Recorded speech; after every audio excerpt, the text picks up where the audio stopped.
안녕하세요. 이번 시간은 몇몇 종목의 실적 이슈와 대응 방법, 그리고 요 삼성 SDI와 현대모비스, 그리고 요 2차전지 관련 ETF에 속하는 기업들이 있죠. 이런 소재주들이나 장비주 포함해서 요 정도. 요건 종합적으로. 그리고 중국 홍콩 증시 마이너스 5%대 폭락. 그저께도 한번 마이너스 4% 폭락했는데 오늘도 마이너스 4% 5% 폭락입니다. 이게 어떤 영향을 줄 것인가, 이 부분도 굉장히 중요합니다. 중요해요. 그 다음에 비트코인, 도지코인 가짜뉴스 시그널. 제가 며칠 전에, 이게 며칠 전이 아니고 이미 예전부터 이야기했죠. 주가든 뭐든 간에 한번 폭락할 때 어떤 유형을 그리고 폭락한다. 근데 폭락할 때 이런 식으로 기술적 반등을 일으키면서 폭락하고 끌고 내려가는 게 계속 생기는데, 이렇게 될 줄 알고 그 일반적 개미들이나 초보분들은 사는데요. 이 굉장히 중요해요. 가짜 뉴스가 과거에도 2018년도에도 가짜 뉴스가 여러 번 나왔습니다. 여러 번 나오고 계속 폭락했어요. 그렇죠? 여기서 출발했던 게 이까지 올라갔다가 이까지 내려왔단 말이에요. 이 내려오는 와중에 가짜 뉴스가 엄청나게 많이 나오고 폭락을 계속했어요. 그러면 요번에도 비슷할 수가 있죠. 그래서 조심하라고 했죠. 조심하라고 했는데 이게 요번에 아마존 가짜 뉴스가 또 터졌습니다. 여기까지 제가 종합적으로 이야기를 하도록 하겠습니다. 첫 번째가 삼성 SDI 2차전지 ETF인데요. 그렇죠? 삼성 SDI. 삼성 SDI 실적이 굉장히 좋게 나왔어요. 그렇죠? 실적이 보시면 삼성 SDI가 올해 잠깐.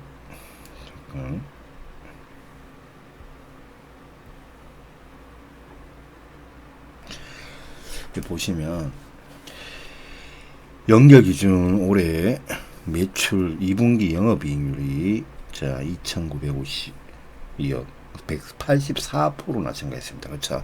다른 기업들이 뭐 마이너스로 갔네, 막 역성장을 했네, 그런 게 있는데, 일단은 영업이익률은 굉장히 좋은데, 저는 영업이익률보다는 성장주들은 뭐가 중요하다 했죠? 매출이 밑으로 내려가면 안 된다 했죠.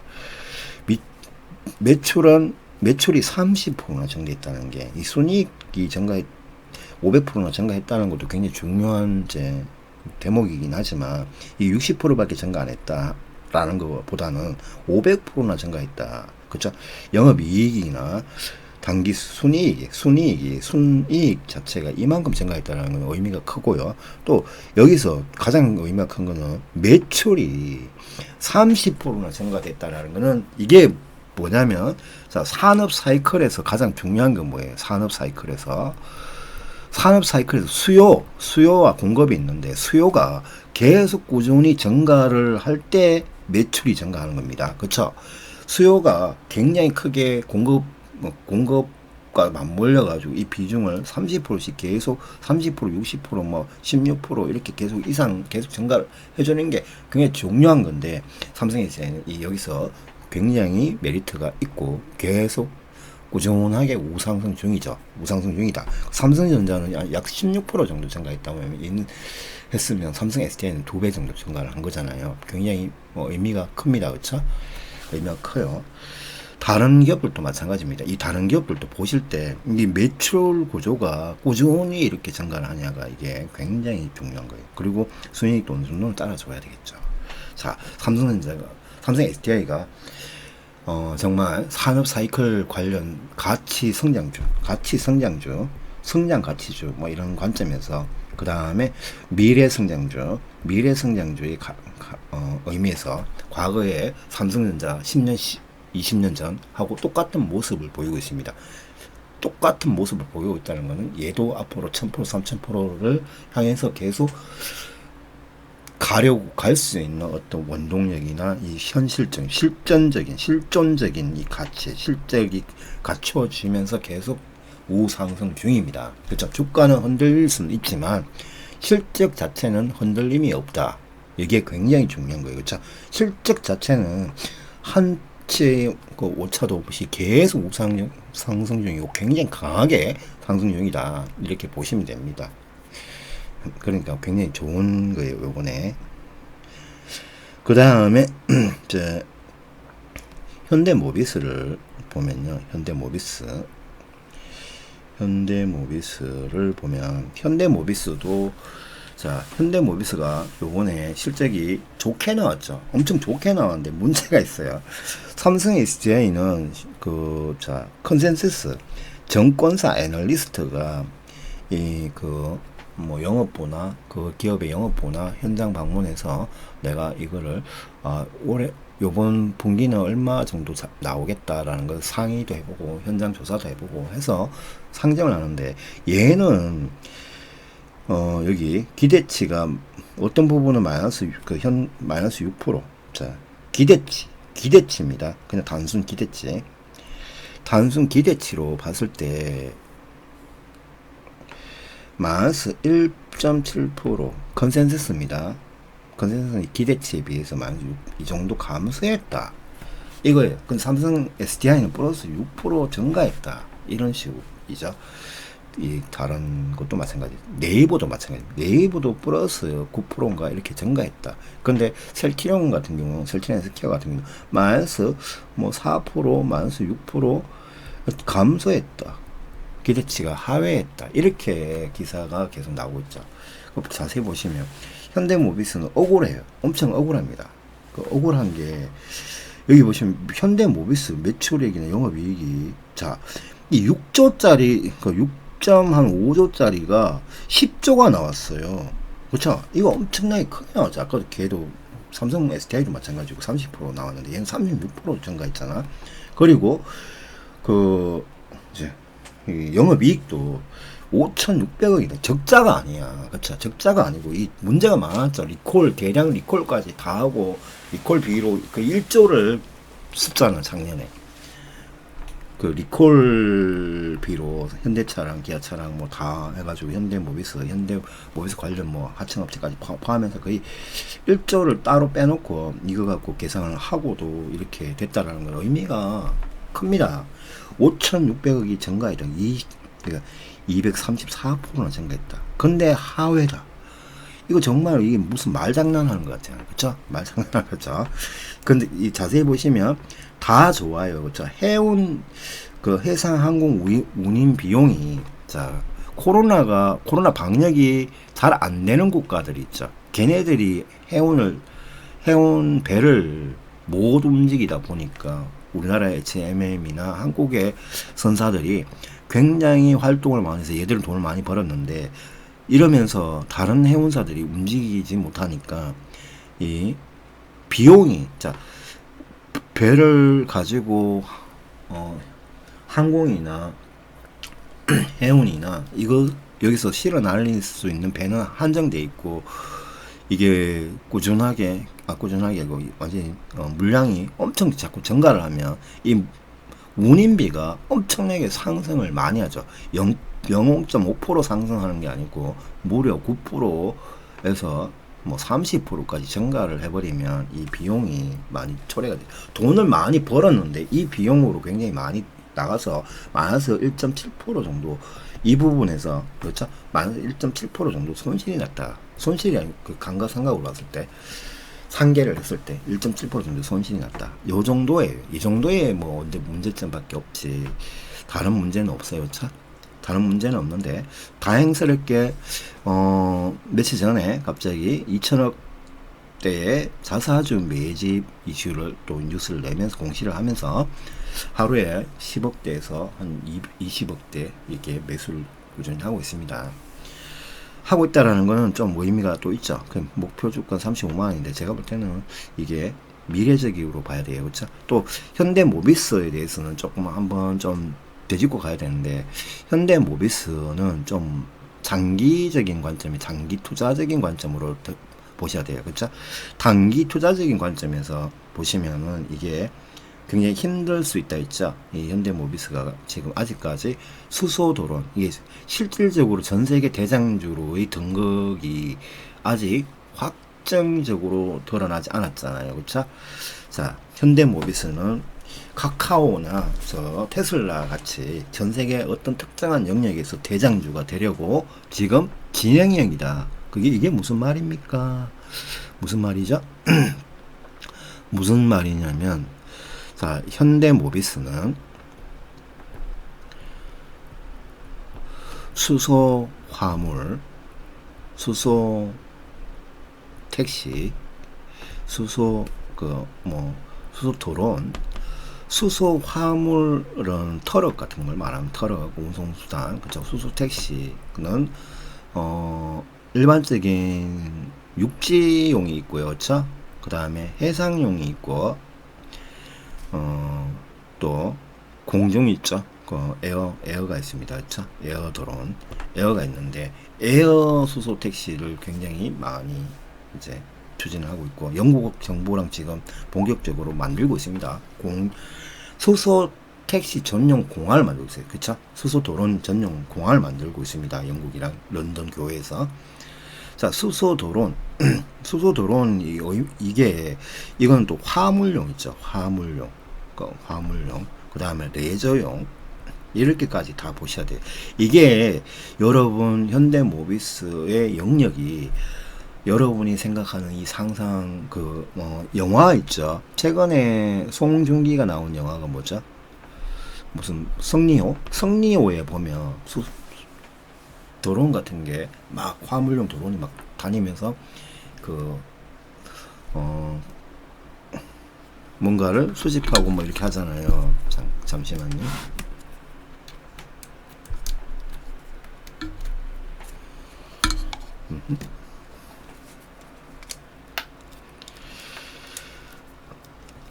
전원을 좀 꼭 들어가겠습니다.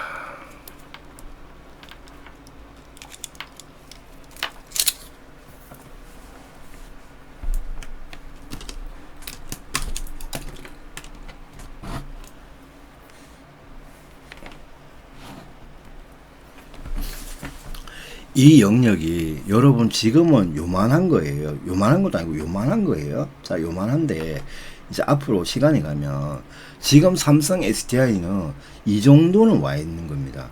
삼성 SDI는.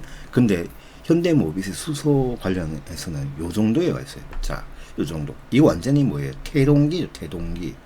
태동기, 과도기, 그 다음에 성장기가 있는데 이 수소 화물, 수소 택시, 수소 도론의 세계는 아직 태동기에서 요 정도 와 있습니다. 이렇게 가는데 삼성 SDI 같은 경우에는 이 정도, 테슬라도 이 정도 와 있다면 앞으로도 테슬라나 삼성 SDI는 이게 아직 10배 구간 정도가 남아 있어요. 10배. 그쵸? 앞으로 그게 비중을 따지면 95% 정도의 성장이 기치가 남아 있습니다. 이제 5%, 6% 성장했으니까요. 전기차 관련이. 그래서 수소 이 5%, 6%가 이만큼인 겁니다. 근데 수소는 아직까지 여기 있는 거예요. 여기 있는데 전 세계 정부, 중앙 정부, 영국 같은 이 프랑스, 독일, 노르웨이, 스웨덴, 미국 이런 국가들이 굉장히 잘 사는 국가들이고 자기들이 어떤 운송비를 줄이고 전기 친환경 에너지 이쪽 법률을 강화하면서 이런 걸 종합적으로 ESG라고 하죠. ESG 산업, ESG화 하기 위해서 전 지구를, 탄소 경제라고도 하고요. 그렇죠? ESG는 환경, 그 다음에 윤리 경영, 이런 걸 다 포함하는 거죠. 그렇죠? 이런 거를 그린 에너지, 이런 것 다 하는 건데, 얘가, 전 세계의 어떤 경제 성장의 모티브이기도 하고, 산업이 ESG 중심으로 간다.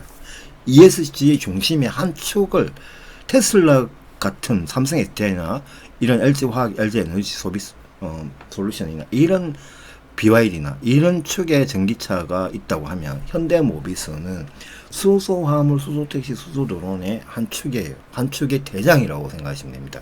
과거에는 도요타가 대장이었는데 도요타 일본 사회가 좀 이상하게 너무 자만하면서 자기 우물한 개구리가 돼서 이게 현대모비스한테 주도권을 지금 뺏겼습니다. 주도권을 지금 현대모비스가 장악을 했다. 아람코라는 기업이 사우디 국영기업이죠. 국영기업인데 전 세계에서 가장 큰 기업이에요. MS사가 엄청 큰 건 아시죠? 삼성보다 엄청 더 훨씬 한 3배, 5배 시총이 많잖아요. 근데 10배 맞나? 제가 정확히 계산 안 해봤는데. 자, MS사보다 무려 3배나 많은 자산을 갖고 있는 게 아람코잖아요. 이 아람코가 토요타나 뭐 일본의 니산이나 그 혼다나 이 수소를 하는 기업들을 다 제치고 현대모비스, 현대그룹, 그 현대차 그룹이죠. 현대차 그룹과 조인트를 했잖아요. 조인트를 해가지고 지금 사우디에 도시 2개에 굉장히 큰 친환경 에너지 단지를 만들고 있습니다. 특히 수소 관련해서. 그걸 보시면은 이게 현대모비스의 미래가 이제 보이시죠? 미래가 보입니다. 그리고 수소 관련해서 수소 화물, 수소 택시, 수소 도론에 들어가는 수소 탱크 부분, 그 다음에 수소 에너지 연료전지, 이런 것들을 아람코와 합작으로 지금 이제 진행을 하고 있기 때문에 앞으로 아람코가 또 돈이 굉장히 많잖아요. 뭘 하냐면, 돈이 되는 게 뭘까요? 여러분, 이게 맥도날드 같은 경우가, 맥도날드나 스타벅스가 돈을 어떻게 벌죠? 맥도날드나 스타벅스가 돈을 버는 방식이 부동산도 있게 하지만 매장 사업이잖아요. 매장 사업. 매장에서 꾸준히 그 한 매장에서 현금 장사가 되죠. 현금 장사. 아람코 입장에서 석유를 뽑아가지고 석유에서 추출을 하는 그 수소로 전 세계에 이 항공터미널 이런 걸 만들어 가지고, 항공이 아니고 수소터미널을 만들어 가지고 여기에 자기들 것을 납품을 하게끔 하면, 이런 게 많으면 많을수록, 그쵸, 이 지금의 한마디만 주요소 같은 걸 말하는 겁니다. 주유소 같은 게 엄청 많으면 많아질수록 얘가 벌어들이는 돈은 과거의 석유보다 더 많을 수도 있고, 석유만큼 계속 꾸준히 벌 수 있다는 거죠. 그 계산 때문에 아람코가 이런 현대 자동차에서 수소 뭐 이런 브릿지를, 인프라를 구축을 다 못하죠. 못하고 정부에서도 다 구축하기 힘들어요. 근데 아람코 같은 데서는 자기들이 맥도날드나 스타벅스 수준으로 끌고 가기 위해서 이 투자를 할 가능성이 있죠. 굉장히 큽니다. 이미 그런 부분에서 굉장히 시도를 하고 있습니다. 어떤 시스템적으로 이거는 요렇게 한번 만들어 볼까, 이런 어떤 그 자국에 벌써 2개의 대도시에 그런 걸 만들고 있어요. 만든 것을 이제 전 세계에 이게 확장하지 않을까 예상을 해보시면 되고요. 자기들이 많이 팔기 위해서는 이게 합작 사업, 전 세계 수소 관련한 어떤 정부와 기업과 민간 단체가 만나서 이걸 확장을 할 것이다. 그때가 되면 주가는 이런 이 태동기가 과도기를 이렇게 폭등하면서 이렇게 이제 실전적인 어떤 실적이 나오면서 주가는 많이 올라갈 수 있어요. 그런 관점을 좀 생각해 봐야 돼요. 현대모비스는 그런 관점으로 이제 투자를 해야 되는 거지. 내가 내일 당장 내 돈 벌어야 돼. 한 달 뒤에 내 무조건 이 수익 나야 돼. 이런 식으로 접근하신 종목이 절대로 아니죠. 아직까지 덜 익은 사과예요. 그렇죠? 그러니까 이 종목 장기 투자적인 관점이지.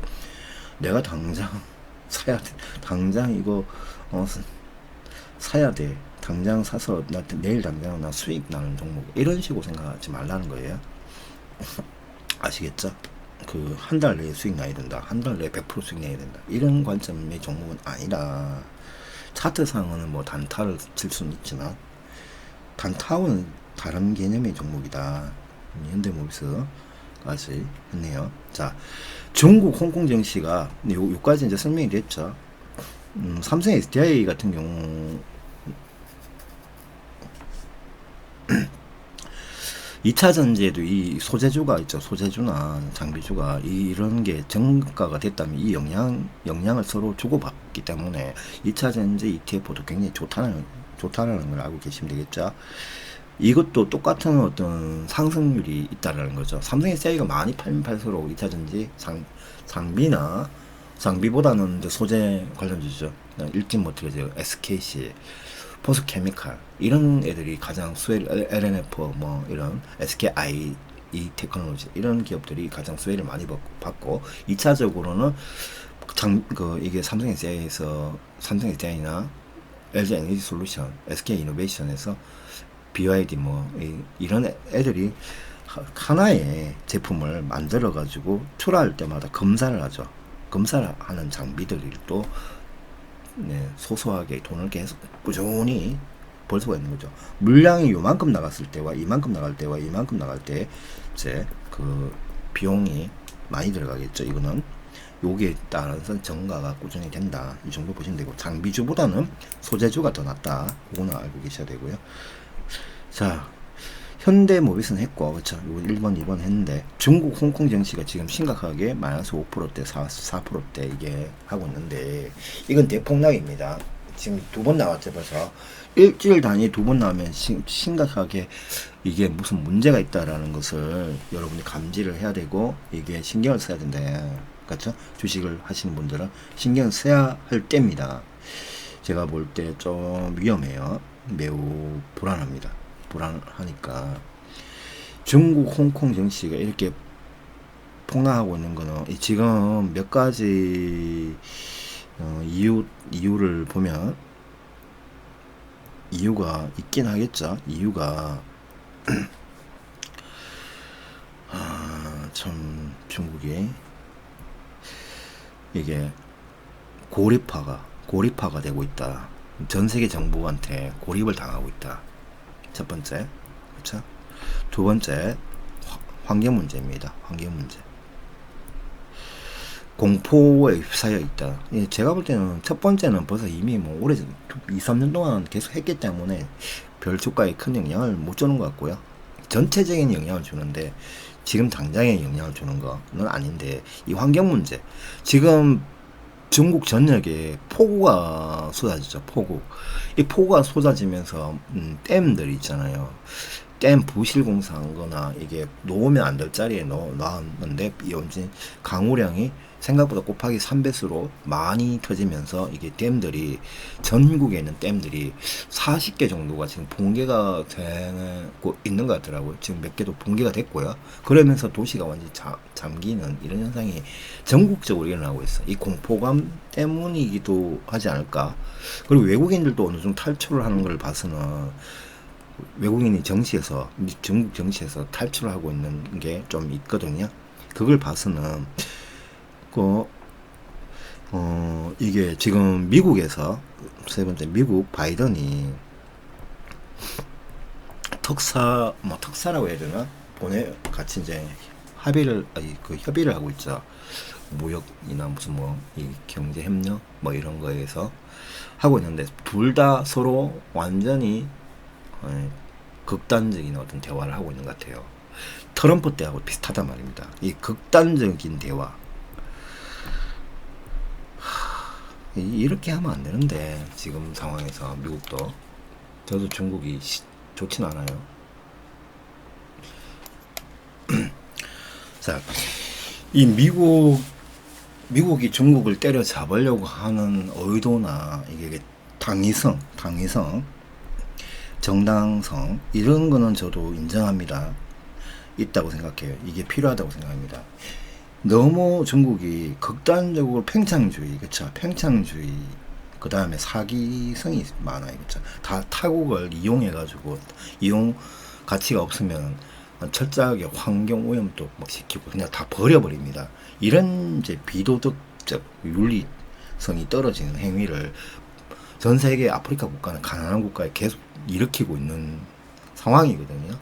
그런 거에서 중국 공산당이 어떤 관리도 안 해주고, 그러니까 얘들은 좀 문제가 많죠. 그리고 지금 그 중국, 대만 문제, 홍콩 문제, 그 다음에 이 인도네시아, 여기 말레이시아 앞 바다 있죠. 이쪽 베트남 바다, 이거 전부 다 자기 거라고 막 주장을 하면서 항해를 이제 막아버리는 이런 걸 하겠다고 엄포를 계속 놓고 있죠. 그런 문제 때문에 이게 팽창주의, 이 문제 때문에 이 중국이 전 세계에 코로나도 영향이 있고, 지금 코로나가 이제 기폭제가 됐죠. 또 기폭제가 되면서 중국을 때려잡으려고 하는 게, 때려잡으면 정신승리는 돼요. 그쵸? 정신승리는 되는데 기분이 좋아. 저도 중국 쟤들 진짜 꼴보기가 싫은 거 저도. 하지만 전 세계 경제적인 측면에서 보면 중국을 지금 때려잡아 가지고는 어떤 조금 협의점을 찾아가면서 때려잡아. 그게 기능적으로 때려잡아야 되는데 이게 무슨 문제가 생기게끔 이렇게 잡는다는 거죠. 문제가 생긴다는 거는 후진국들이나 그 수출 국가들, 이런 국가들한테 굉장히 치명적으로 영향을 주면서 굶어 죽는 사람들이 엄청 많이 늘어난다는 거예요. 그 트럼프 시절에 저 후진국 국가들이 지금 트럼프가 중국을 때리면서 이 관련된 수출 수입해서 생산하는 가난한 국가들 있죠. 중국하고 중국의 1차 생산품을 수입을 해서 가공을 해서 미국에다 파는 건데 그걸 막아버리니까 1차 생산품이나 이런 걸 만드는 후진국들의 공장들이 문을 엄청나게 많이 닫았어요. 베트남도 그 중에 하나고, 말레이시아, 뭐, 대만, 여기는 좀 별로 완전히 못 사는 국가는 아니고 아프리카 국가들도 많고, 이렇게 되다 보니까 거기서 굶어 죽는 사람들이 많아졌다라는 것도 누군가가 트럼프를 비난하는 어떤 경제학자들이 성계에 있더라고요. 그런 관점하고 비슷해요. 이게 미국 바이든이 막 중국하고 이게 극단적으로 가면 갈수록 고래 싸움에 새우등 터지는 이 가난한 시민 사회가 있다. 이게 정말 이제 중요한 거죠. 그런 관점에서 굉장히 어떤 문제가 되지 않을까. 그리고 이게 파생상품이 있죠. 파생상품.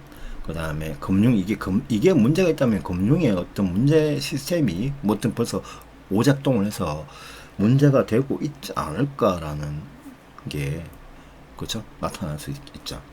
중국 금융시장이 붕괴가 되면요, 굉장히 대형 은행들이 많은데, 이게 파생상품이나 옵션, 이런 것으로 엮여 있기 때문에, 신용경제가 전 세계로 엮여 있기 때문에, 우리나라, 일본, 주변 국가들 포함해서 미국, 유럽까지 전부 다 신용경색, 신용 파탄, 서브프라임 모기지론하고 약간 비슷한 어떤 금융위기가 올 수 있어요. IMF 같은.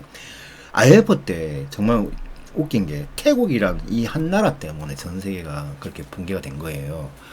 태국에서 출발해가지고 우리나라까지 오고 전 세계 아시아 국가 포함해서 총 7개인가? 7개 국가가 거의 보도가 난 거죠. 요런 문제가 있다. 그리고 또 하나가 7월 29일자부터 7월 30일인가 30일까지 미국 현지 시간 제가 정확하게 모르겠네요. 요때 미국 국가 디폴트 상황인 그 부분을 미국 대통령을 포함해서 상원인가 거기서 이제 상정을 해서 이걸 한계치나 국가 빚이 있죠. 채무의 한계치가 있어요. 지금 2경 정도인데 이것을 유예를 하는 법안을 통과를 시켜야 돼요. 그렇죠? 작년에 2019년도에 2년 가까이 유예를 시켰어요. 트럼프가 2021년 7월 29일자인가 30일까지인가 이렇게 유예를 시켰는데 올해도 또 유예를 시켜야 되니 못 갚잖아요. 앞으로도 거의 10년 20년 안에 못 갚습니다. 못 갚기 때문에 계속 유예를 시킬 수밖에 없는 거죠. 유예 안 시키면 전 세계 망하는 거야 지금. 근데 이거는 합의는 했다고 하는데, 서면이 아니 구조상의 합의는 했다고 하지만 만약에 공화당 쪽에서 거부권을 행사해버리면 이거 어떻게 되냐.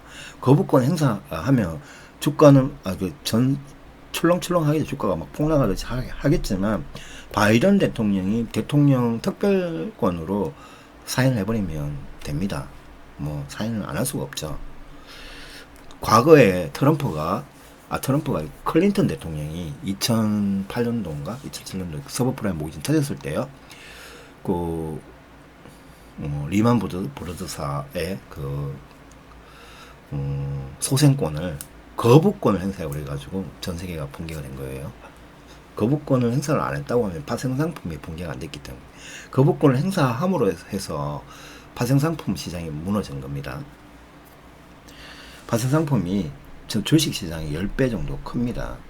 파생상품이 훨씬 커요. 그렇죠? 엄청 큽니다. 이게 비트코인에 비해서 10배, 파생상품이 주식시장보다는 한 5배 이상 7배 정도 클 거예요.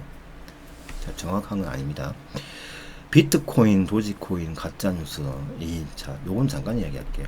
그러니까 요거 3번부터 정리를 하면, 지금 굉장히 심각한, 기폭제, 폭탄 같은 게 지금 중국 홍콩 증시가 저렇게 폭락하다가 갑자기 연쇄적으로 전 세계를, 전 세계 금융시장을 붕괴시킬 수 있는 도화선이 될 수 있으니까, 여러분들이 곧 폭락할 수도 있다라는 겁을 먹고 대응을 하셔야 된다는 거예요. 그쵸?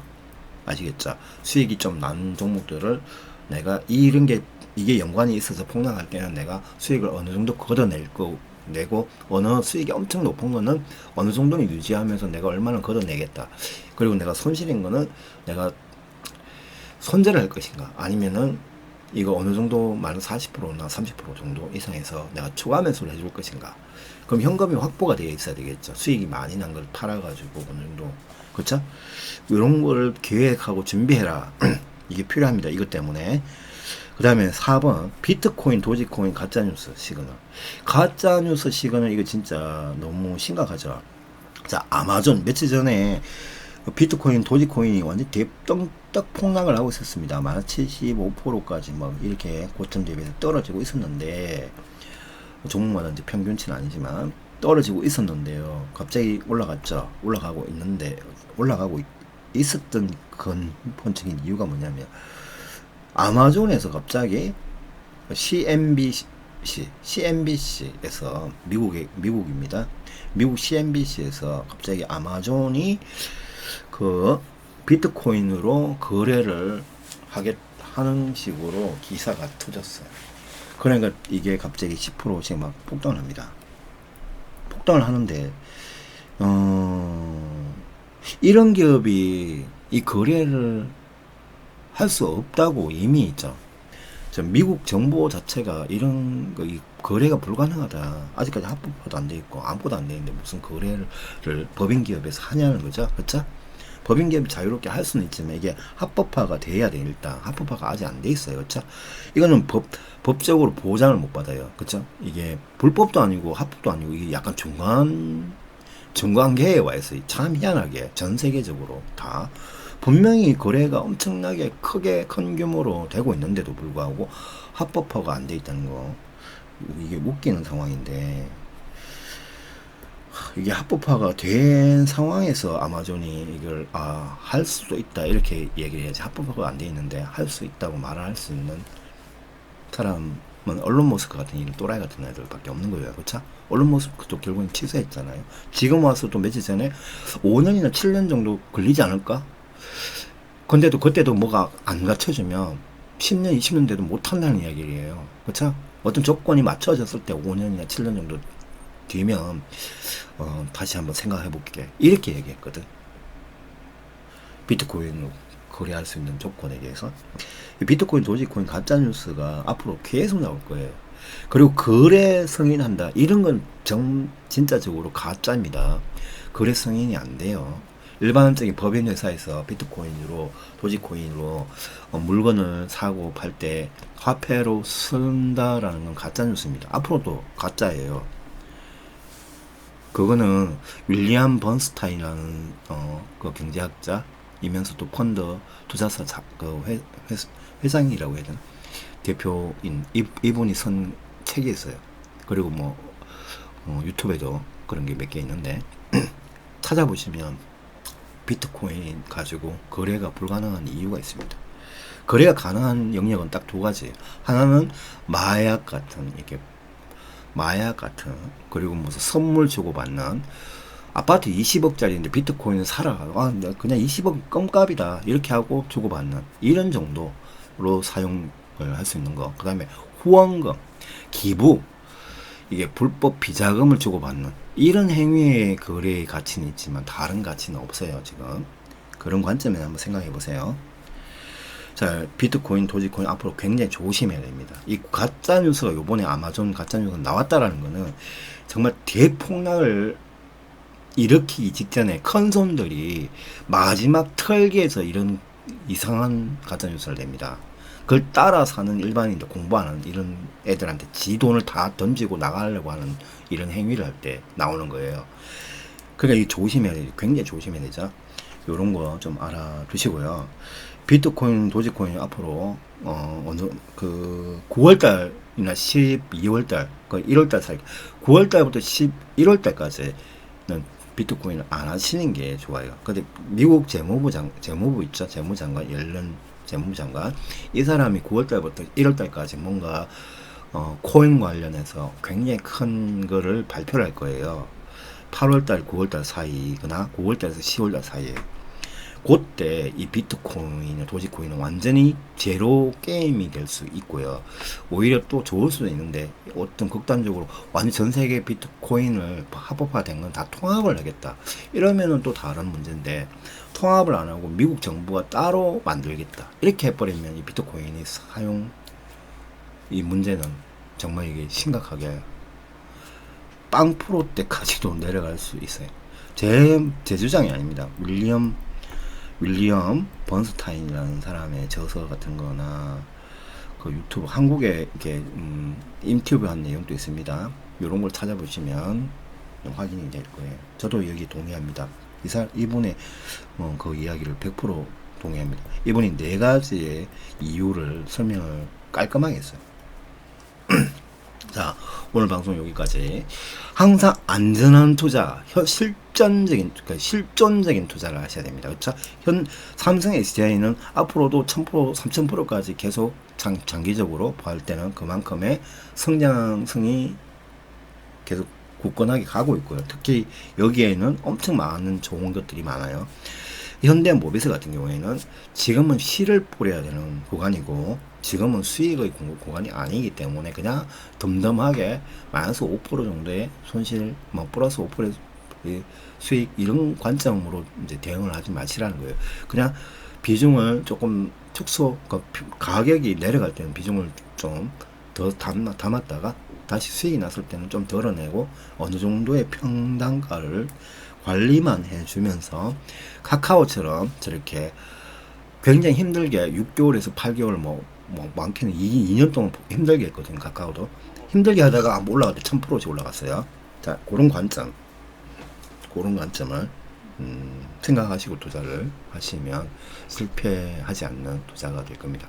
그리고 폭락장이 와도 있죠. 삼성 SDI나 뭐 현대모비스나 뭐 타이기차전지나 삼성전자나 이런 것들이 무너지면 그거는 추가 매수나 그 좀 공격적인 추가 매수를 좀 하시면은 내 평단가가 굉장히 낮아져서 수익이 다시 재상승할 때는 기간이 조금 달라질 수는 있지만 빠르게 안 올라갈 수 있어요. 몇 개월 동안 지지부진하다 올라갈 수 있습니다.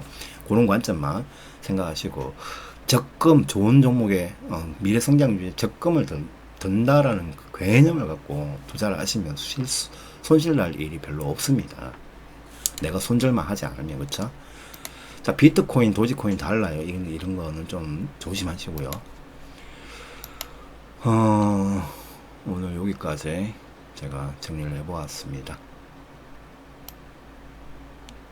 그리고 현대모비스에 대해서 815TV 있죠? 815TV 보시면 유튜브에 815TV를 치시면은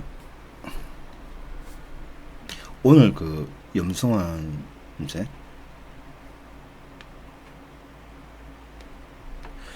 그 815 모니터 치시면 여기 염성환 이사가 아까 좀 전에 얘기한 거 이게 맞나? 이걸 틀면 안 되거든요. 여기 보면 시간이 나와 있어요. 제가 잠깐 보여드릴게요. 요 영상입니다. 요 영상 아까 좀 전에 여러분 현대모비스, 현대건설 이렇게 쭉 있는데 요 영상에 시간을 보시면 현대모비스 관련해서 10분